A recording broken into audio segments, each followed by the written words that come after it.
Hello and welcome to Mr. Clark After Dark, everyone.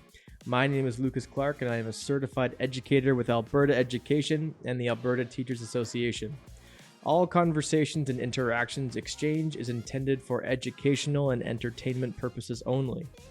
In no way does the content discussed intend to be in violation of the ATA Code of Conduct or meant to target any individual student, teacher, or to belittle or demean the profession in any way.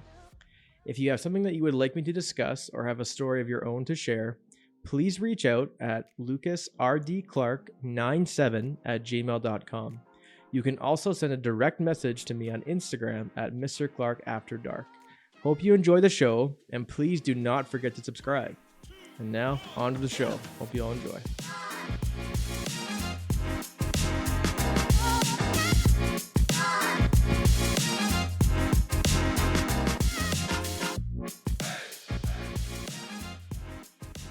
Hello again, friends. Thanks for coming into Steve Hulan Part 2. Steve is a PhysEd teacher now in his 18th year in the profession. On this episode, him and I discuss going for old man floats, the internal pressure we put on ourselves to be constantly productive, maintaining discipline in the classroom in the age of student agency and punishment decision-making, spicing up the PhysEd classroom, how classroom sizes change our role from teacher to manager, and much more. Thank you very much for tuning in, and I hope you guys enjoy the show. We can't. Yeah. Whatever. Shut your Bible. Yeah, Go away. Like, don't be an idiot. I don't want to hear that. But I think I was even more so caught off guard because I don't even really know, and I was like, Yeah. Good on the kid, because maybe he was trying to do that. Well, Do you think he's smart enough to try and do that? So, and I've said to... Did he goat you a little bit? I've shared... Right? You gotta go there. Well, you have to go you there. don't know if you're ever being like recorded for a reaction either, because I was also like kind of looking around. I said, I don't know what we're doing here. There's no one, Ashton Kutcher's not behind me, so I think I'm good. You know what you could have pulled? You could have pulled him. There's no way someone would have sex with you. And turn around and walk away. Then it's over. That's the mic drop. Right? Yeah, well, and that's the mic drop. I think, honestly, as a teacher, you have to, like, almost use Not humor to, like, insult them back a little bit. Can you say that, though? You can't. Should you? Like, well, I think you could be like why would you lie to something like that? You know what I mean? You can kind of make it so that... You definitely change the words, right? Yeah. What's your next question? Well, yeah, I'm just thinking, like, what are some of your, like, favorite experiences over teaching so far? Like, what are some of, like, when you think of some of the best years you've had, some of, like, the better stories that you have from teaching, like, what kind of keeps you in it? My goodness. I won't lie. The schedule is a part of it. Like, it's a tough job, but it's 8:30 to 3:30, right? It's there's stuff outside the building we have to do, but the hours are great. Yeah. Because even if you have a significant other and a family, it's great. Weekends off, summers off, like all the major holidays. Like Christmas is big in my family. Yeah. To work Christmas, that would hurt. That would kill me. 100%. I've never worked Christmas. And I've heard even people that say they'll rationalize it with, I'll get triple time or et cetera. Yeah. And again, we're kind of in more of an oil line. You're working triple time because you spend beyond your means. Now you need to buy another boat. Right? Yes. Boats are stupid, people. Boats are such a waste of time and money and effort. So much maintenance. 2 days, two great days you buy a boat. Day by day something. Pardon? That's it. There's 2 good days of a boat. If you like a boat, I have to question your judgments. Yeah. Right?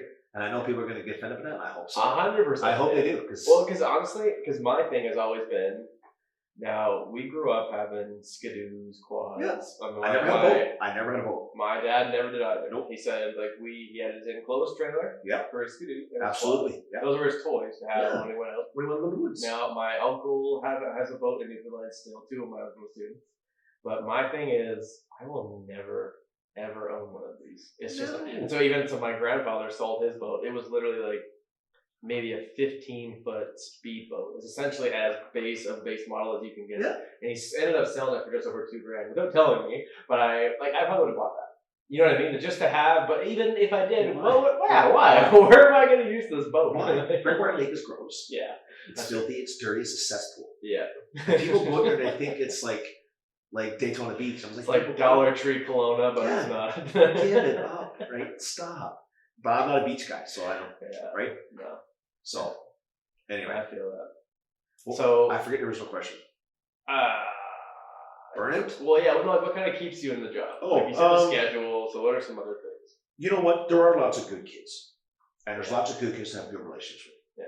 Yeah. The difference, what makes it hard is like when I grew up, majority of the kids in your school were pretty good kids. Mm-hmm. Like even the kids who had tough home lives, their family struggled financially.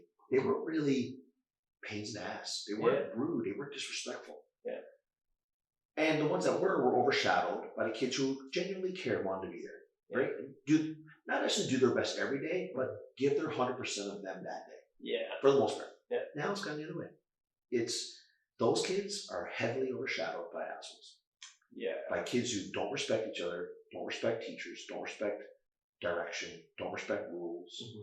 So ignore expectations. Yeah. Like that's where we're going. Yeah. And so this was kind of one of the other questions I had for you, because one I kind of brought up in the initial part of our talk today was like you're never afraid to kind of say what it is, right? So my thing was right now I'm only in year 2, right? Mm-hmm. One of my biggest struggles, I know it about myself, is essentially disciplining kids and being hard on them. Because I'm too chill. I know it. Everyone says it. When I ask people their criticism of me, that's what they say. I'm like, I know, but I still don't know how to do it. And so my question is, now that you're kind of into year 18, mm-hmm. you essentially you've had a lot of time to kind of hone your disciplining skills a little bit. What you mean is do less stupid shit. Yeah. Because we've all done stupid shit at our jobs. And I've done lots of it, but I've learned from it. No, but I'm saying is like, now that kids essentially have so much more agency and kind of how they even choose their punishment. We don't really get into the expulsions, and even the suspension and detention have kind of always been the two things. I think everybody heard my sign when you started this. Yeah. I think everybody heard what I did. But like, so how do you kind of maintain the order in your classroom still when the kids even kind of know they have a bit more say in kind of what happens to them? Turn off the feelings. Okay. At the end of the day, if I'm being hard on you, there's a reason for it. Yeah. If I'm being sympathetic, there's a reason for it. Yeah. It's my job at the end of the day is to not teach sports to kids, not sports in general, but not teach leisure activities mm-hmm. or leisure, however you say it. Yeah. It's help them understand how to be a better human being. Yeah. And the way I look at that is like, I think we all have different strengths. Mm-hmm. I can teach structure, and I can teach discipline. Mm-hmm. And I can teach empathy. Yeah. And I can help you understand, get rid of your entitlement. You're entitled to nothing. Yeah. So, well, that's my strengths. Like we all have our own strengths. That's my strengths. I think it's just, I tell them day one, if I upset you, I don't care. I don't have feelings. You're not going to hurt my one feeling. And if you don't like it, I don't care how you feel either, because there's a reason why I'm acting this way. Mm-hmm. And it's generally a response to how you behave. Yeah. That's it. The asshole kids don't like me. Yeah. Because there's a reason why. Yeah. Because I don't put up with their bullshit. I give it right back. Yeah. The good kids, they either generally like me or I'm insignificant to them because I haven't taught them, mm-hmm. but they have no reason to dislike me mm-hmm. because they're good kids. No matter where they are in the building, they're good kids. Yeah. Right? So, and now also, so you've only taught PhysEd, right? No.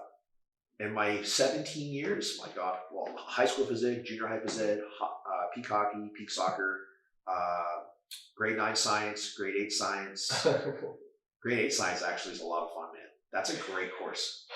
Hulan as your grade 8 science teacher, that's pretty good. You should look up some kids. I bet you they love my class. Oh, probably. Because I liked it. I really liked it. I had a Bible. I called it my Bible. This binder was massive. And it was handed down to me by, years ago. I was in Westwood when it was handed down to me. And it wasn't, I don't know how I got my hands on it. Anyway, and I just added to it. And it's this thick. You can ask Denise. She's used it. Okay. And it's labs I've created and question and everything. Because I'm a big organizer. Structure. Again, go back to structure. I love grade 8 science. Yeah. I can tell you the units. I can tell you like the cardiovascular unit, so much fun. Cells, not cardiovascular, the cell unit, so much fun. Yeah. Dissect frogs. Yes. Dissect cow's eyes. Yeah. Like, how do you not like that? 100%. That's fun. It's interactive. Yeah. And you get to see kids be squeamish. So what do you think, like, would you have an interest in teaching that now? Still? I feel like you seem pretty I can't- content in like your sports performance. I can't teach junior high. Okay, so I- why? I can't handle junior high kids. But you used to be able to, and you used No, to like it. So one of the biggest mistakes I made in my career was leaving Westwood and coming here in the beginning. I left high school. I had a great job, and I went to teaching junior high. I just wanted something different. Okay. And that was a mistake. Okay. But it led me to here. So it was. So at the end of the day, I don't think it was a mistake. Yeah. But at the time, I struggled with this job for years. Okay. Do I want to do this? What was the struggle? Junior high. It's lack of accountability, and you know what? Junior high kids. It's not their fault. They're going through a lot. Yeah. They're puberty. Oh my god. Puberty humans. Puberty is the worst. You don't know what to think. You don't know what to feel. No. There's you're an emotional soup. Let's call it an emotional soup, right? You can't figure it out. It's like you're not supposed to figure it out yet. I just couldn't handle that side of it. I couldn't handle kids crying. Why are you crying? Yeah. Like, come on. Like, no, I'm not getting you a band-aid. Right? Curl up. And then they can't fail. We're not doing any kids. We're doing kids an injustice by not holding them accountable. So, like the social promotion aspect of essentially, and really, we say social promotion, but I find Is it social promotion? Because you're going to get to a conversation with your friends, and you can't carry on the same conversation because you've had so many struggles in school, and they just let you have something. You're missing the building blocks of what this conversation entails. yeah. So, what would you kind of, if you were in that position to essentially kind of like reorient the school, or when should students start failing? Because right now it's grade 10, essentially. I think it's a Pandora's box once you open it. Yeah. It's there. I don't think there is a right way to open it. Well, because Does I that make remember when I sense? was younger, even kids used to be like held back. Yeah. So that wasn't uncommon for No. kids, and now I'm assuming there was likely a negative connotation. And I assume it was associated more than often, it was probably a parental decision. Because don't parents have the option of holding kids back if they want to? Like, correct me if I'm wrong. Am I wrong? Like, is that I have no off? idea. I don't know. That's a good question, actually. Because like, if I had a junior high kid and my son or daughter was like just a maniac, Yeah. should I hold them back? I don't know. Right? Yeah, You have to do pros and cons. Why wouldn't you? because I've never been able to obviously understand the idea. Because one of the main problems that we essentially associate with as teachers is when we do have a kid who's causing us troubles all the time, it's always the infamous, their parent think that the sun shines out of their rear end, they can do no wrong. So I guess I've never been able to be one who can, I don't have a kid, so I can't understand that connection and believing that there's, but I think But even now. But you know, there's often great parents that their kids are just so defiant. Yeah. So, and that's generally the company they keep. Yeah. And it's a learned behavior. Yeah. Right? Yeah. So like, those parents are good people. They're trying their best. It's just sometimes, man, it's a little hard fight. Yeah. So how long now have you been just teaching PhysEd? Since those signs. What year did we open as a high school? 18 or 19. It was after the fire. Yeah. My car accident was in 2018. Right. I want to say 2019 was our first year. Okay. Or maybe that year. No, I don't. Anyway, I got a great job. Yeah. I teach sports performance. I teach kids about training, nutrition. Yeah. PhysEd is a struggle, especially with grade 10s. Yeah. I was going to talk about this earlier. Yeah. Summer school. Mm-hmm. I think we need to promote summer school bigger. Like, I'll give you an example. PhysEd 10 is a graduation requirement. Yeah. Lots of kids don't like sports. To each their own. Yeah. I don't care what you're into as long as you're into something. Yeah. Then if you don't like PhysEd, why are we not offering it in summer school? And we do, but it rarely flies because numbers aren't where they need to be. Which is also kind of crazy. It's you that need like 10 to have a course. So, but that's not how they work anymore. They want 20. They want their magic number, right? I guess, so if you were given a PhysEd 10 class in summer school with 10 kids, how would you kind of orient it to fit only having 10 of them? What do you got, 18 days? You have 14. 14 days? 14 days, you divide as evenly as you can. You do like 3 activities. You do a sport, you do activity, you do something outdoorsy. But then, like, I tell the kids, if you don't like doing this, go take it in summer. It's 14 days. You never have to take PhysEd again. Yeah. Your life becomes easier. Yeah. Me as a teacher, my classroom dynamic is better because it's a kid who doesn't want to be there. Yeah. And then and then the culture for your classmates is better because there are kids who want to be there. Yeah. There are kids who are super athletic, super competitive. They just want to go out and bang bodies with their buddies and have fun. Yeah.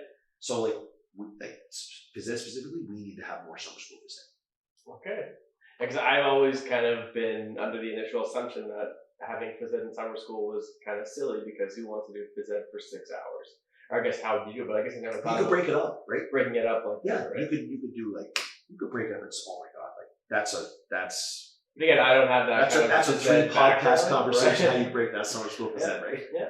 But even then, like I wouldn't have known kind of how to break that up. I don't have the background in it. But I guess second part is now that you're kind of essentially into year 5, getting back into the groove, like post COVID of having kids all the time again. Like what are some things that you kind of do? Because in phys ed 10 and phys ed in general, like you have your kind of basic, like these are the sports you do. Yeah. You do them. We follow our common in-house curriculum. Yeah, and so as many as anything, if not all, of the outcomes we can, right? Okay. And so what are some things that you've done to kind of spice it up for yourself? Because like my experience for subbing for 2 years before I started, because I was able to sub during my online degree, etc. Here was I did not like subbing phys ed. I thought subbing for phys ed was the most boring thing because essentially when I first went to go be a teacher, my thing was I want to do kinesiology and I want to go be a phys ed teacher. It was actually Henneberry at Westwood. I had a conversation with him about kind of what he did. Yeah. He kind of told me what his salary was, what his lifestyle was kind of like. So my thing was, I think I could totally see myself doing that. Now that's a guy who's great. 100%. Yeah. He'd be a great guy to talk financial stuff. 100%. He is unbelievably good with money. Yeah. And so he is like a wizard. Yeah. And so I would like to have a conversation with him as well. But essentially, when he was kind of going into what he studied, my thing was every single student has to take social and English eventually. Yeah. Like it's a grad requirement, whereas like phys ed 20 and 30 are not. Yep. And so from the employability perspective, my thinking was I'll teach social and English because then I might be more likely to get a job. That was my thinking. And so right now you can basically be a teacher anywhere. 100, yeah, I know. I can literally do that. I know, but right? Kinesiology was harder to get into. Don't be teachers. No. So why not? No. Why not? No. Okay, so I'll finish my story. We'll get into that. Subbing phys ed, my God, 90 minutes of just. I found the 90-minute blocks very hard to keep students like. I think 88-minute blocks are too long. Wait, I understand for every subject. 100%. Yeah. I understand the ease of scheduling. Yeah. Once you get it in place, and you don't, once it's there, it's there. It's too long. Yeah. It's like, why can't it be 75 minutes? It's more than enough. Yeah. It's because that extra 13 minutes, you don't think would make a difference. But we're adults. We go to PLFE. Do we fade off? Oh my God, yes. Yes. Right? We fade off because it's so boring. Mm-hmm. It's like your attention span is not for 80 minutes. Yeah. Humans can't pay attention like that. Yeah. They can't be like that dialed in for 80 minutes. It's not possible. Yeah. And so that kind of brings up to like the teacher pressure part a little bit. Yeah, anyway. Okay, I'll move on. So when I actually wanted to get into phys ed and actually subbing phys ed, my thing was I have no idea what to change it up with here. So like, are there things that you've done like? I feel safe first lately. Well, we talked about this earlier about the size of our classes. Yeah. You're doing less teaching. Mm-hmm. You're managing space. So specifically grade 10, 11 to 12 are different because the kids have chosen to be there. Yeah. You can dial it up. You can cut sports out that kids don't want. Okay. Like for me, like I have a 20-30 class, I think last block, second semester. And I'm going to cut out the sports that are just not popular. Yeah. And it'll be 4 months. And if we do 5 sports, we do 5 sports. But 25 of those kids are going to, they're going to go at it every day. Yeah. That's what they want. Yeah. So why not give them what they want? Yeah. Specifically in grade 12. I'm not going to hassle and be on your ass because like, A, you chose to be here, then you better do something. If you're going to do something, I'll leave you alone, let you have fun. Yeah. But for grade 10, the fail-safe that we've done the last couple of years is, especially big classes, is when we break off into games, we'll do a more competitive side and a less competitive side. Mm-hmm. It just works. The whole makeup of a class changes. People who want to be less competitive, just more stationary, let's call it. Mm-hmm. lazy assholes. More stationary. More stationary. Let's go more stationary. Their game is fine. They're having a game. It's less rule oriented. There's less expectations. They get more in. Yeah. At the end of the day, they're smiling. They're having fun. By all means. And the other side is 15 kids that are just go time. Mm-hmm. So it's I can sit back and watch, and that for me it's made it better for the kids in my class. And at the end of the day, that's why I'm there. Yeah. Right. But like when I first started teaching this, classes had 24 and 25 kids. Like every day I played all day. We played basketball, blah, blah, blah. I played every sport, every day with every kids. I still want to. I still have lots of Jan left. Mm-hmm. It's just when there's 16 kids sitting, you can't take a spot from a kid. Yeah. The optics of that is just that does change the dynamic for you as a teacher. So it's become less what's the word I'm looking for? Exciting or a little bit, because I don't sit, I walk. I walk around the gym. Yeah. I do laps around the gym, just offering little tidbits of information and feedback to kids, specifically kids who want feedback. Yeah. But I don't get to play with the kids anymore. I don't get to jump in a game other than like a random day when half the class is missing. Mm-hmm. So that has changed my game. That has changed my job. So did you used to coach? Yeah, I used to coach basketball. Yeah. And so I coached varsity basketball for years. Really enjoyed it. Yeah. And so now, like you no longer coach. I don't. Right. And so why not? Why not? Do you want the Hulan answer, or do you want a politically correct answer? Whatever the compelling one is. I'll give it up. If I'm going to give up my time now, I want to get paid, because I have a skill set that's good. Mm-hmm. And like I'm a basketball ref. I think I might get back into college reffing this fall. Yeah. They have asked me a couple times. I enjoy it, and I'm good at it. Yeah. And I don't mind saying I'm good at it. I don't think I'm being cocky. Well, and I think I'm just being cocky because I've worked at it. I've really worked at it. This is kind of the root here I'm thinking of. It's like, as you said, I want to be paid for it because I'm good at it. I almost felt this like, it's almost that you should be doing it for the kids. Like that's kind of okay. Well, then I'll give you my political answer. I ref because I can impact 200 kids and how they know the game, how they learn the game, versus the 12 kids I coach. And I just have to get paid for it. You get paid for it. No, I'm just saying, because I totally agree. Because I guess like I had a conversation with another person about should there be incentives for coaching? Absolutely. And like, but if so, what should those be? Days in live. Like an app? So days in live. Days in live. Okay, and so how would you calculate those days in live? Hours. Just hours spent in depth? Yep. Okay. But again, that goes back to work as a coach. You track your hours. Yep. And that's not hard, right? But understand, people don't get this. When you travel, so we have our volleyball teams away this weekend. Yep. Our two coaches, I think there's only two coaches. You're on the clock 24/7. Yeah. Like middle of the night, 3 a.m. Yeah, you might be having a nice sleep in a nice hotel room. Yeah. Someone can knock on your door at any time. Yeah. You're not. You are the person responsible for it. Absolutely. You are not passed out cold like you would be at home on your couch. No. It's not a restful sleep. You're in the back of your mind, specifically like our two coaches that are gone, they love their teams, they're great coaches. Yeah. So they don't want nothing to happen. Like they're on the clock. They know that, right? So it's 24/7 when you take these teams on the road, so to speak. And like it became an expectation. Once coaching became an expectation where it's like, well, I was asked one time, like, well, you're not coaching. I'm like, you know what? I was going to, now I'm not. Because you think I should. No. Yeah. It's my choice if I want to coach. Yeah, because I almost find, because doing extracurriculars is not a mandated expectation. No, but it's a behind the scenes expectation. It is, yeah, 100%. And so do you understand? You understand what I mean when I say like that? it's kind of like not voluntold is kind of like the common word that's used, but even myself, like I like last year, so like for a year 1 to year 2 example, my thing was I want to be involved in as much as I possibly can. Yeah, it was probably a mistake. I was getting but it's not a mistake because I was there too. Well, you take the Olympic torch. We'll call it the coaching torch from guys like myself. Yeah. I'm almost 2 decades in. Yeah. I'm almost in my 3rd decade of teaching. Yeah, that's true. And all of a sudden, like I did when I got in, I took over for someone else. Yeah. It's just the cycle we if you want to be involved, that's the cycle we have as Yeah. coaches and teachers and volunteers, right? And so, but what I did find useful about it, like for like newer teachers, again, not that I'm experienced by any means, but one thing I did find valuable from the first year in general was kind of finding out what teacher you're not. Yeah. Like I kind of found the places where I didn't belong. Like I tried football, I tried volleyball, I tried basketball, Yeah. I did track, I did cross country, I did all these things. Yeah. This year I'm doing cross country and track. Yeah. And we did the grad cup and we did the plans for that. And that was super fun.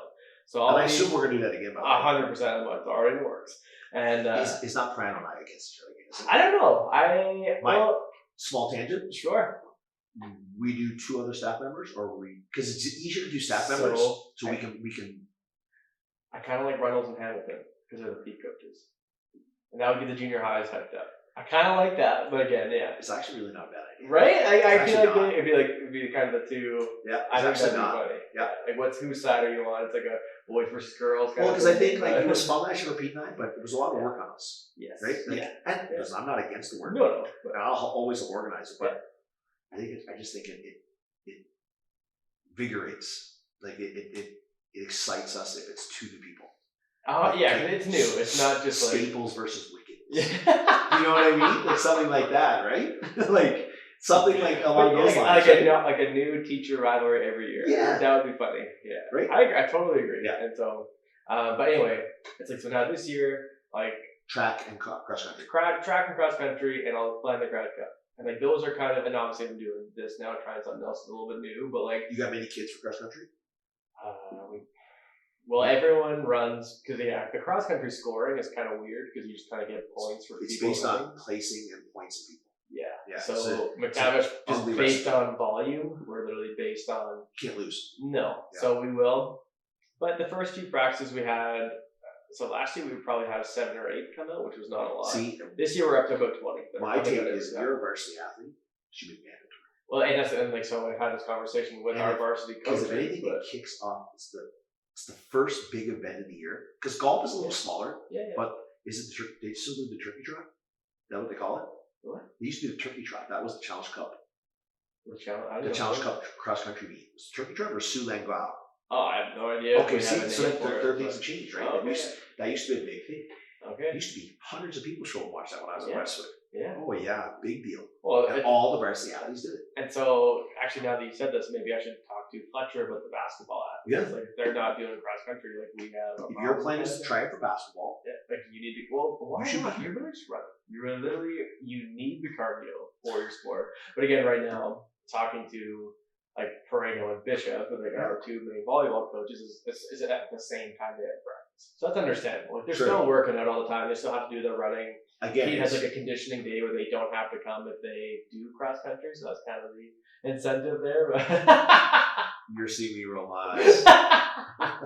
But again, I find it such an innocent sport that like anyone can go do. Like just come and show up and just try it, right? Like it's you're really just running. There's not that much. It's supporting the school. Yeah. It's setting the tone for the athletic year. Yeah. That's what it's kind of doing. Yeah. Right. Like our golf event is Monday. Yeah. Which is a weird day. It was Friday last year, wasn't it? Last year I couldn't go. I was late. Something I had to get out of town for a medical. But this year I was supposed to be in town again for medical to get an ultrasound on my elbow. Yeah. But when I was in Calgary for another medical, I combined the 2. So I got my ultrasound done. So I will be there for Monday. I'm looking forward to it. Actually. I like the Challenge Cup golf. I like just watching kids golf. Yeah. Like go and have fun. Yes. And at the end of the woods, I'll make fun of them. Yeah. Like, you know what I mean? Like I get into the woods, it sucks. Yeah. It's the only thing that drives me insane is golf. Yeah. And so the conversation I had with a different person about the coaching incentives part was essentially like, does it make it weird if you're paid to do it? Like, does it make it almost transactional? No. For your coaching? I don't think so. No. Because I guess right now, why isn't there an incentive? So what's the incentive? You get 1 or 2 kids that really appreciate it. Yeah. About 12 to 15. Yeah. The other kids, and half is not their fault. They just don't know how to show appreciation. And then you get criticized when you lose. You get criticized when you misbehave. You get too temperamental. You know, when you're supposed to be a competitive person. You're taking time away from your hobbies that you enjoy. And not just like a little time away from your it's like family. you're traveling almost every weekend. It's every. Well, I'll give you an example. So when I coached my varsity basketball team at Westford, that was 2011, we had a great team. We were 4A. We should have been. We could have won 3A. That's how good we were. Okay. And we went to a tournament.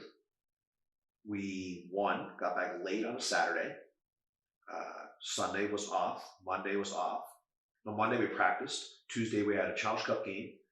Wednesday we practiced. Thursday we were back on the highway. Gone to Lloydminster. Didn't get back till Sunday. Won zones.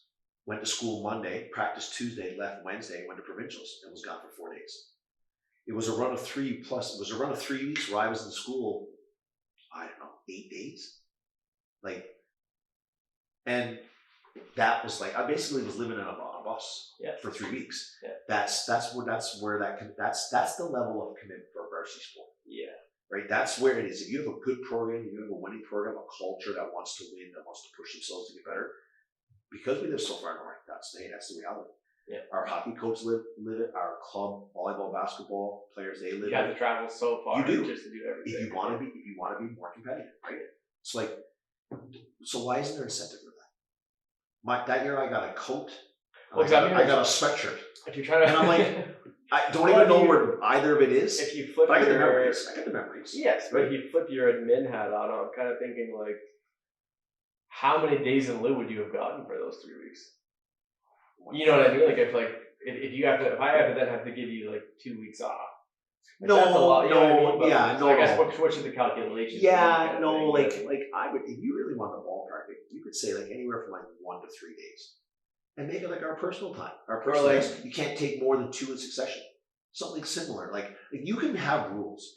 There has to be incentives. Or if you commit to a 3-month sport, then it's an automatic. You just get 3 days. You know what I mean? It's not just calculated over time. It's an hour. The world is so expensive to live now. Why you should be paid for your time?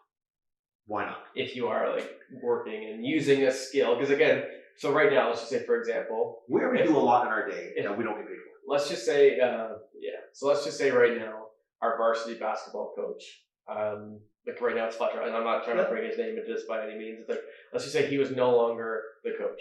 And they're Clark, you coach, but I have zero knowledge, whereas you and Fletcher would, right?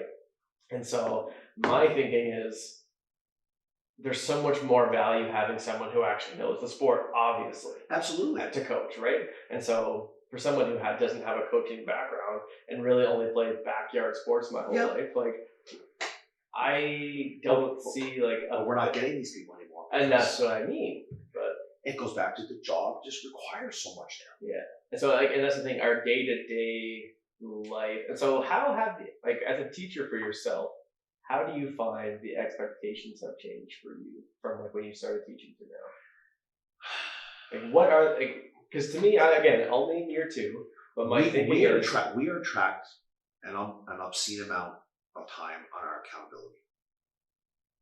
Most of us are professional enough. Let us do our jobs. Yeah. Stop us from having to fill out these forms. Stop us from having to go into these PLFs that just aren't benefiting us as people. So what would you do instead of the PLFs? In a perfect world, I'll work every Friday. Okay. You'd rather just have why am I working until June 30th? Why am I working until June 30th? Or just have the year end June 15th. My real close friends out east, they got off June 20th, so they had 10 extra, not 10 because you got the weekends were off anyway, but they got, I don't know, let's say 5 extra days. 5 to 6 extra days of holidays. Their first day back wasn't until the Thursday before Labor Day. We already had 7 work days punched. Yeah. Before school even started. So they get 13 extra days. Yeah, we make a little more, but 13 extra days. What's that worth for 13 extra work days? 13 extra work days. That's right? 3 weeks. Yeah. That's in a nutshell, that's basically 3 work weeks. So that's why that's the better question. Why are we working until the day before Canada Day? If you have a family, you camp. You want to get into Canada. Canada Day is a cool day. It should be a lot of fun. Yeah. I used to have a Canada Day party all the time. Yeah. Who wants to go home on June? I want to have a few beers on June 30th when the school year's over and celebrate with my friends and my colleagues. Yeah. You don't want to have a Canada Day party at your house. You wake up the next morning.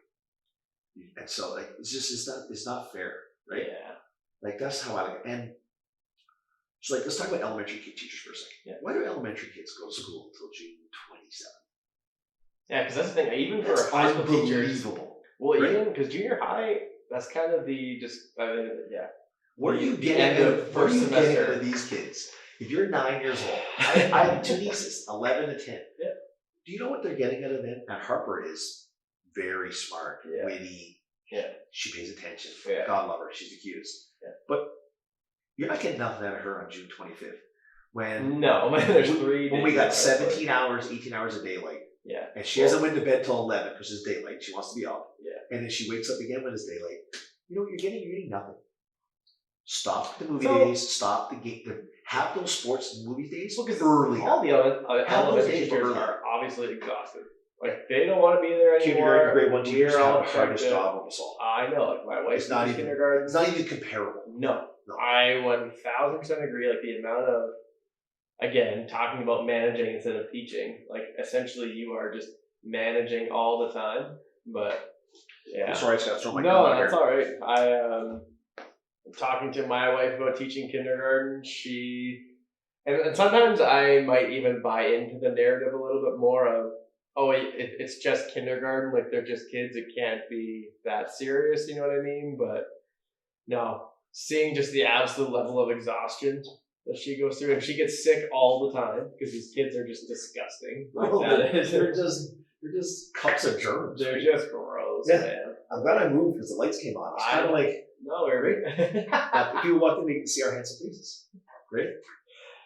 So, one of the last things that I wanted to talk to you about today was Yeah, we've had a good chat here. This is good. great, yeah. And was last year during the PLF, you were in the leadership group, I was. right? Yeah. Ooh, So- wow. Yeah. How did So you know I'm this? just keeping notes, man. Okay. I'm always like. Okay. You know now that I pay attention. People don't think I pay attention, but I'm paying attention more now. Oh yeah. Again, like I'm always kind of picking up on. Anyway, Okay. so this leadership group that you were in last year. I'm interested in Well, 'cause I remember you said to me, said, I'm the only teacher who did it. Correct. And so you were like, I'm actually really excited to kind of see what the conversations kind of are behind closed doors Yeah. and be able to provide essentially an experienced teacher perspective. So did you have any kind of main takeaways from that? Like, did you think it was valuable? Did you think it was enough time? Did you think it was too short? It definitely was valuable.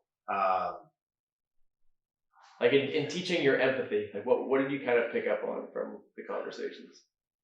Wow. Okay. Yeah. Sorry, my mind was wandering. No, that's all right. I was going to go off on a tangent. No, go on. You can go on with it. No, it was actually really good. Being a non-admin. Yeah. It was. I sat back and talked. I didn't. Sorry, I talked. I sat back and listened more so. Yeah. I always tried to arrive early. It was nice to hear their how they run their schools in their own little way. Because everybody's leadership style is different. Yeah. A lot of us have similarities. A lot of us have things we like to do that are kind of just written in stone that works, specifically in our job. Yeah. Me in leadership, I think that's what the world is lacking in a lot of areas. Now, the half a dozen people I work with that PLF group were awesome. All great leaders. They're doing amazing things in their school. But the world is lacking leadership, in my opinion, in all facets, across all realms. Mm-hmm. Being a leader doesn't mean you read a book. Doesn't mean you're a leader. Yeah. Right? You went to a course. You're not a leader. You got a master's. Good for you. Hard work. Yeah. That doesn't make you a leader. No. There's qualities of a leader that you've learned. What are the qualities you think? Oh my God. Like empathy, compassion, right? Assertive, less aggressive, compelling, right? Be more compelling. Yeah. Is that right? Yeah. Is that right? I know. Saturday mornings, my grandma. But yeah, the people I just like to sit back and listen to what they did. And we had high school leaders. We had Frank Spraggins had a part of their leadership team there. We had a lot of elementary leaders. And so that's A kind grocery of bag of approaches and things that work and things that don't work. And some of the horror stories of parents, oh my God. Yeah. Anyway, but it was good. I'm not in it this year. I'm doing something a little different. Mm-hmm. But yeah, it was good. I just listened. I tried to listen as much as I can. So, like, was there like, would you recommend someone doing it like this year? Are you asking? No, I'm not doing it. No, I'm doing the. You end up in this leadership. I'm actually. No. I'm in the social studies one. Or I put it into the social studies one. But like, did you find it beneficial to be a teacher in the admin? Like, because you don't really have an interest in ever being an administrator at a school. Okay, right? so I'll ask you a question about administration. Okay, I know nothing. But No, let's ballpark it. It's an extra. Say an extra $700 a month. Yeah. $700 to $800 a month. Yeah. For an extra, between getting here early, leaving late, meetings, let's say 10 hours a week. I think even more than that. Okay, let's go low. 10 hours a week. Sure. 4 weeks, that's 4 weeks, that's 40 hours. That's more than a teaching work week, according to what you get paid for. Yes. Yeah. For an extra $700. Yeah. I make double that now.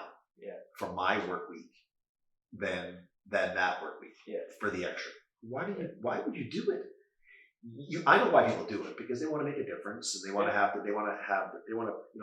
carve their name a little bit. It's like a natural kind of next step. For It's sure. like you're in the system. But you're for me, moving up. Yeah. why? I don't want that. 80% of jobs as administrators make it do. And so actually talking to do you agree with that number? Or, yes. Or could it be higher? Well, honestly, because I think even maybe last year, because again, my experiences with admin are literally the only ones that we have here at McTavish. And from my perspective, they've been great. And that's not like kiss ass or anything. They're great. That's just been. They're great. We added a colleague of ours from our staff. She's amazing. Yeah. And our new VP who came from Westwood. Yeah. I taught with her years ago. Yeah. She was a great teacher. Yeah. And she's a great person. So it was nice that we were adding. We're big. And so, but even with Lindsay, I'm kind of bringing the name in. But I just remember because she taught me foods in high school. Yeah. Awesome. All 3 years. Awesome. Foods 30 was the only option course I took all the way through. And then. Of course she did. But she said when she went from being a foods teacher to being a VP, essentially, the main thing was she essentially was where everyone went for their favorite part of the day to dealing with almost everyone's worst part of the day. And she said that was a toll that she was not expecting.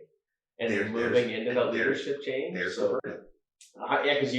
if you feel like you have to take on, because essentially you are now being essentially paid to take on the problems, right? Oh, yeah. And even the most minor appearing squabble is essentially going to pour into what you do on a day-to-day basis. And I don't think either one wants to sit here and pretend like we know what their day is. No, I have no idea. And I'm going to have some we see hopefully. Percentages, very minute percentages of what their day is. Because you might go a couple of weeks and not even see them. No. Right? Because even now that in a perfect world, other than the PLF, the less you see your admin, that means less issues you're having. Really think about that. 100%. Like in a perfect world, if I go through the week without just other than seeing him in the morning, hey guys, good morning, saying hello or walking by. If I don't have to have a conversation with them in the hallway or in their office, that means that there's more good things happening than bad things. Yeah, and it's almost a thing too where it's don't bug your admin if you don't have to. No. Like if you have a problem that you can ask another teacher about, they're already dealing with so much. Okay, so here's a question: Who runs the school? I would say I got a story. Well, I think Marilyn, the secretary. She does. Yeah, she does. But no, I think the VPs essentially kind of run the day-to-day stuff. I think the hierarchy. I think that's more so because we're such a big school. Yep. And again, not trying to act like I know what's going on at the school at that level, but essentially as a principal of this massive of a school, it's just literally impossible. When you have a school that needs 4 vice principals, that's kind of but again, even saying all the vice principals run it, that's not saying who runs the school. Well, There's 4 different people. So I'll tell you why I asked. I'll tell you a story. So my first year, 06, I was at Westwood. He used to own an outdoor store down by Mary Brown's. Okay. Anyway, he was my Bilbo. Yeah, but I was not a model teacher, but that was just who I was paired with. Yeah. He was on his way out. Yeah. My first year, they paired us together. Yeah. It was a match made in heaven. Yeah. And he told me, he said, on his last day or second last day, he gave me some little things. He talked to me. He said, I got some advice for you. I said, okay, what's that? He said, don't ever think you're a man of the school. I said, what do you mean? He said, the ladies in the office. Oh, yeah. And your custodial staff. Yeah. They run the school. Do not piss them off. Oh, 100%. Treat them as best as you can. Yeah. You can get mad at your admin. You can disagree. Yeah. Walk the line, but don't go over the line. Yeah. But never go near the line. with the ladies in the office and the custodial staff. And I live by that. Yeah. They can make or break your job. They honestly can. That's the truth. If you think about it, the ladies in the office and our custodial staff can make or break your day and your week and your job. Again, right? Not even trying to like kiss butt here, they are all phenomenal. Yeah. Like it is a well-oiled machine. Yeah. How can you not be? Yeah. You got between staff and students and parents in the building, you got 1,800 people.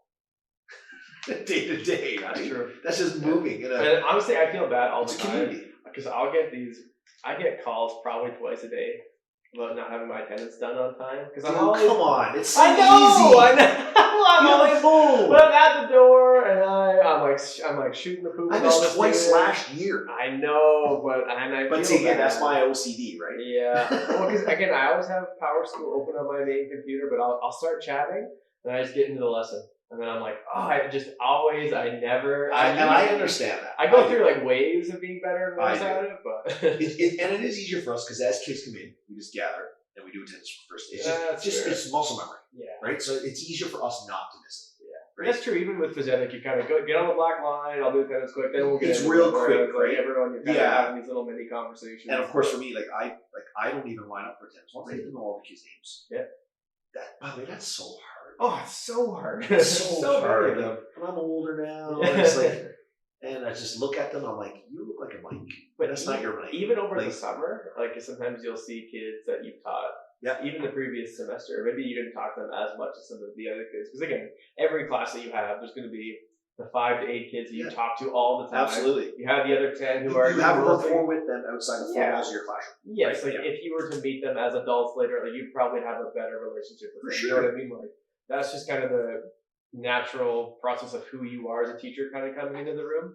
But I'll see kids and I'm like, what's their name? And it'll just bother me so much. And like I'll have a full conversation about their summer, and in my head, so actually yesterday, my 10-2 class, we went outside to work on our skits, and one of the kids comes up. So I called 3 over, but I only said 2 of their names. But I was motioning them to come back over. For sure, yeah. And this third kid comes up to me and he's like, Mr. Clark, I have a very important question. I said, what? He said, what's my name? And I knew it, but I was like, woo! Well, but they got, a relationship. But they got 4 teachers. They have 4 teachers today. Yes. Like they have 4 teachers. And you teach 4 different classes. You've got 120 kids. Minimum 120 kids. Yeah. You got to try and learn their names. Right? Now, and there's probably like 100 different names because there's a couple, I don't know, whomever. There's a couple Joshes and there's a couple, right? You know, Elizabeths or this sort of thing, right? It's just cycling names as they go through. Yeah. So, Steve. Yes, sir. I have one final question to ask you, This is the end of it? Good. Oh, yeah. Good. Because I got to go and clean my truck. I'm going to have a fire. The Blue Jays game is coming on. I love it. Okay, so I heard a quote once. Oh, wow. Okay? I said it at the end of all my podcasts. You haven't heard it yet because it's at the end of part 2 of the 3 episodes that I've asked. If you've listened. Education is now you're poking at me. You want me to listen? Oh, a little. You know what? I didn't. I should have came more prepared. No. Because if I would have threw this at you, you'd have been like, whoa. Well, no, because I said, I almost think when I'm kind of doing my process for kind of prepping to talk to someone is, should I send this to them? But I don't want it to necessarily follow my plan. It doesn't need to follow. Did we cover your rubric? Yeah. Well, like we covered everything. We covered the rubric. I'll take a couple notes of things I know. I go off. I chat, right? Well, and that's honestly where the best conversation comes. It does, and it's the most meaningful. Absolutely, I agree. Okay, what's your question? So my question is, I saw a quote once that really resonated with me because kind of like you said about me reading that book and not retaining all of it. Yeah. Is education is what remains once we forget everything that we learned in school. So my question to you is, as a teacher, what is it that you want students to learn or remember from your class as they move forward in their lives? That's deep, man. Like, that's real deep. Oh, yeah. Like having you as a teacher versus me. Like, what is it about you that you like, I want them to take this away from their experience with me?